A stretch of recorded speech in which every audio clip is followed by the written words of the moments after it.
why we stuff emotions into our body. That's why we have all of this pressure in the body, discomfort and all that is caused by emotions not being accepted. Because the critic comes in, don't feel that, don't express it, you'll get in trouble. It started in childhood and continues through adulthood. So I'm going to teach you a method, the one I showed you from the Creative Journal that helped me write the book, to get in touch with what it is you really want to do or experience in your life, and then to just write down what the critic says, but in the second person. The true heart's desire comes from your inner child. It's an innocent part of us that listens to the divine, and it channels, and it knows where our soul is leading us, and it listens to that. But we block it off. The left brain gets in, the critic gets in, all the cultural stuff gets in, and we just block it, and we can't hear it.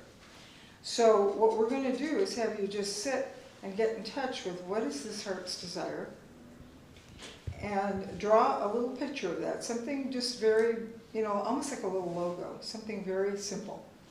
And then we're going to let the critic go to town on that dream. You write the dream down. I want to go to Italy, or I want to do this, or I want to experience that, or whatever. And then let the critic just go to town on it in the second person, because you want to disidentify from it. You don't want to use the word I when you're being critical of yourself. That's where you're cooked. Because the I says that I believe that I am this or that. And you're not this or that. You are yourself, you have a core self, and you can tune into your soul there. And that's who you really are. And the critic's going to come in, and it's usually motivated by fear.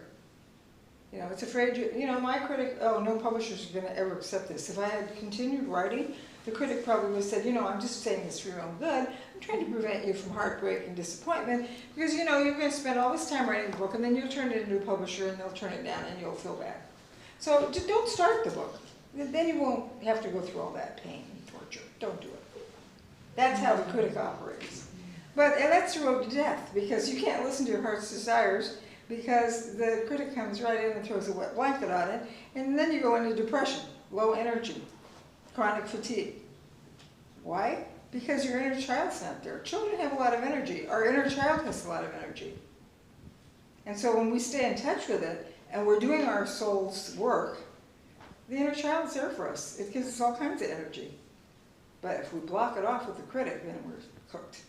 So I was paralyzed at that typewriter in 1977, trying to write that book. Paralyzed. I would just sit there. I don't know what I did all day. At the end of the day, I had white paper and typewriter, didn't write anything. I don't know. What did I do here? Just zoned out, stared at the wall. I don't know.